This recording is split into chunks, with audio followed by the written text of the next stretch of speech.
नमस्कार। जी चिल्स के इस ब्रेकिंग अंक में आप सभी का स्वागत है। तिब्बत और ताइवान पर डरा चीन, बोला आजादी मांगने वालों को देंगे मौत की सजा। भारत में पहली बार रतन टाटा की कंपनी ने किया ये कारनामा।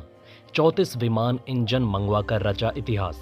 अब विदेश जाने की कोई जरूरत नहीं। भारतीय नौसेना के साथ मिलकर ब्रह्मोस ने किया सबसे बड़ा धमाका। समुद्र में मारा जाएगा चीन। डीआरडीओ ने सेना को दिया सबसे जबरदस्त तोहफा। 28,000 फीट से करेगा चीन की जबरदस्त ठुकाई। गोल्डन टेम्पल में लड़की ने किया योग। इंस्टाग्राम पर विवादित फोटो डालते ही मचा बवाल। भारत में कदम रखते ही बांग्लादेश के प्रधानमंत्री शेख हसीना ने चीन को दिया 440 वोट का झटका। भारत की बल्ले बल्ले। आखिर वो कौन सी मूवी थी जिसे देखते ही बच्चे बनने लगे थे हथियारे। अंत में डायरेक्टर को खुद बंद करवाना पड़ा ये फिल्म। जेल में केजरीवाल का बचना हुआ मुश्किल।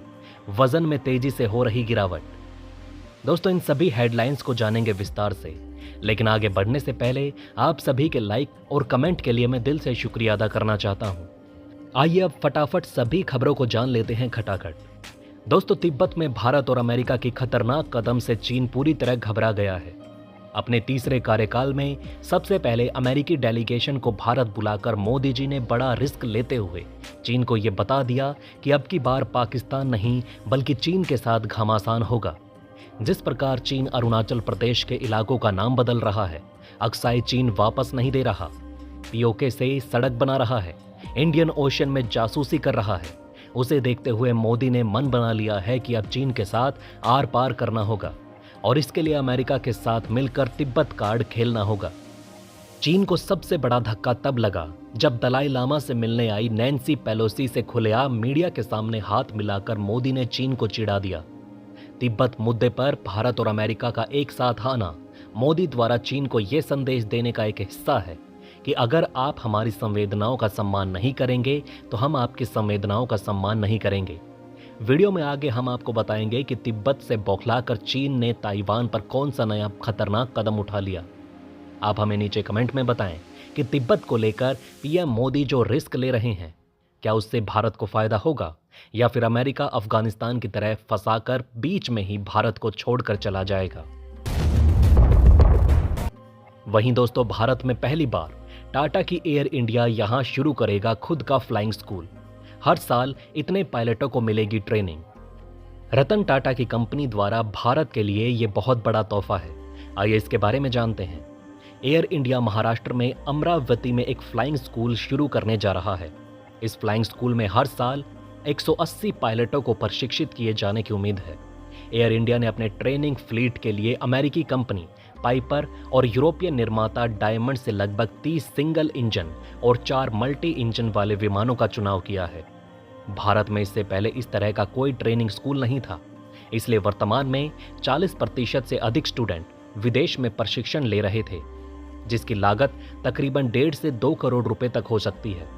लेकिन जब देश में ही फ्लाइंग स्कूल शुरू कर दिया जाएगा तो स्टूडेंट कम खर्च में ही प्रशिक्षण प्राप्त कर सकेंगे और उन्हें विदेश जाने के लिए मजबूर नहीं होना पड़ेगा। रतन टाटा की कंपनी द्वारा उठाए गए इस कदम से भारत को फायदा होगा या नहीं, आप अपनी राय नीचे कमेंट में बताएं। वहीं भारतीय नौसेना डीआरडीओ से तपस ड्रोन प्राप्त करने वाली है, जो समुद्री निगरानी क्षमताओं को बढ़ाएगा और चीन को उल्टे पांव दौड़ाएगा। तपस ड्रोन मध्यम ऊंचाई और लंबी सहन शक्ति वाला यूएवी है, जो 28,000 फीट की ऊंचाई पर 18 घंटे तक उड़ सकता है। इसे निगरानी और वास्तविक समय की जानकारी के लिए इस्तेमाल किया जाएगा, विशेष रूप से अंडमान और निकोबार द्वीप समूह के क्षेत्र में। इस उपलब्धि के लिए डीआरडीओ को आप क्या कहना चाहोगे?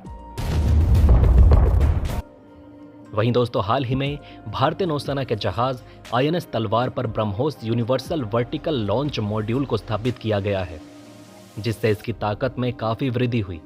ब्रह्मोस मिसाइल, जो दुनिया की सबसे तेज सुपरसोनिक क्रूज मिसाइल है, अब आईएनएस तलवार पर वर्टिकल लॉन्च के माध्यम से तैनात की जा सकती है। ब्रह्मोस मिसाइल की प्रमुख विशेषता इसकी उच्च गति यानी कि मैक 2.8 से 3.0 और लंबी दूरी की मार क्षमता है, जो अब 900 किलोमीटर तक बढ़ा दी गई है। आईएनएस तलवार एक अत्याधुनिक गाइडेड मिसाइल फ्रिगेट है, जो वायु, सतह और उपसतह मिशनों में नौसेना बलों का समर्थन करती है। इसके डिजाइन में स्टेल्थ तकनीकों का उपयोग किया गया है, जिससे ये दुश्मन के रडार पर कम दिखाई देती है और इसमें उच्च गति और लंबी दूरी तक पहुंचने की क्षमता है। गोल्डन टेम्पल परिसर में किया योग, लड़की के खिलाफ एफआईआर दर्ज। योग दिवस पर अमृतसर के श्री दरबार साहिब में योग करने वाली अर्चना मकवाना नाम की लड़की के खिलाफ एसजीपीसी ने पुलिस में शिकायत दर्ज कराई है। साथ ही ड्यूटी में लापरवाही बरतने वाले एसपीजीसी के 3 कर्मचारियों पर भी कार्यवाही की गई। अर्चना योगा परफॉर्मर है और अलग अलग जगहों पर योगासन करके पोस्ट करती हैं। उन्हें जान से मारने की मिल रही है धमकियां। अर्चना ने इंस्टाग्राम से फोटो हटाकर माफी मांग ली है। वहीं चीन ने ताइवान की आजादी की मांग करने वालों को मौत की सजा देने की गाइडलाइन जारी की। अदालत और पुलिस को निर्देश, राष्ट्रीय अखंडता बनाए रखने के लिए कड़े कदम उठाएं। चीन की अदालत ने पहले भी जासूसी और देशद्रोह के मामले में कड़ी सजा दी है, जिसमें ताइवान के लिए जासूसी करने वाले एक ऑस्ट्रेलियाई लेखक को मौत की सजा भी शामिल है। ये कदम चीन के कठोर कानूनों और राष्ट्रीय सुरक्षा के प्रति उसकी सख्त नीति को दर्शाता है। वहीं बांग्लादेश की प्रधानमंत्री शेख हसीना भारत आकर तहलका मचा चुकी हैं। पीएम मोदी ने कहा कि हम पिछले 1 साल में करीब 10 बार मिले हैं, लेकिन फिर भी पीएम शेख हसीना का ये दौरा अहम है क्योंकि वो हमारे तीसरे कार्यकाल में पहली स्टेट गेस्ट के तौर पर आई हैं। पीएम मोदी ने बताया कि दोनों देशों के बीच भारतीय करेंसी में व्यापार शुरू हो चुका है। बांग्लादेश विकास में भारत सबसे बड़ा पार्टनर है।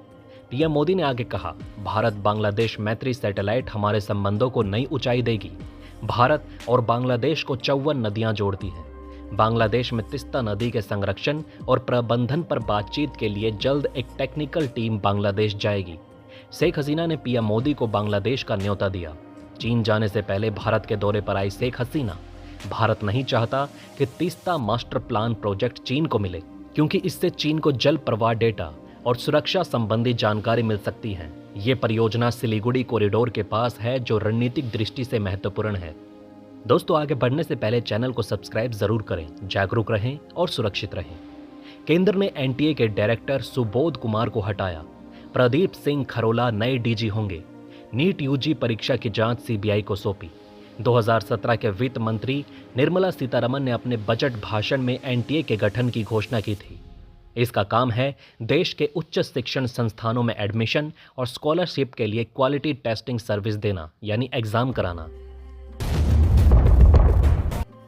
वहीं दोस्तों, फिल्म जिसे देखकर बच्चे बनने लगे हथियारे।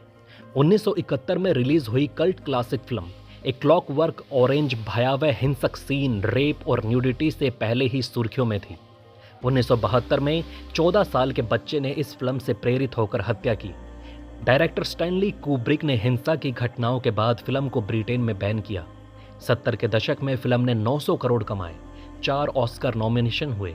हत्या के मामले बढ़ते गए और फिल्म बनाने वाले मशहूर डायरेक्टर स्टैनली कुब्रिक को धमकियां मिलने लगी। वहीं डॉक्टर ने दी पराठा पूड़ी खाने की सलाह। आप बोली जेल में सीएम केजरीवाल का वजन गिरना लगातार जारी, अब तक 8 किलो गिरा। 21 मार्च को गिरफ्तारी के दौरान सीएम का वजन 70 किलो था। 2 जून को वजन घटकर 13.5 किलो हुआ और 22 जून को वजन और घटकर 62 किलो हो गया। एम्स ने अभी तक उनके केवल खून से संबंधित कुछ टेस्ट ही करवाए हैं। हार्ट और कैंसर से संबंधित टेस्ट अब तक नहीं हुए हैं। केजरीवाल का वजन लगातार घटने को मैक्स के डॉक्टरों ने गंभीर माना था और कई टेस्ट कराने को कहा था। तो दोस्तों, इस वीडियो में फिलहाल इतना ही। इस तरह की डेली वीडियो कंटिन्यू रखने के लिए हमें आपके समर्थन की ज़रूरत है। कृपया इस वीडियो को ज़्यादा से ज़्यादा शेयर करें और उम्मीद करते हैं कि आप इस वीडियो पर कम से कम 1000 लाइक देंगे। आप देख रहे थे जी चिल्स, जल्द पूरे होंगे आपके सारे विल्स। धन्यवाद।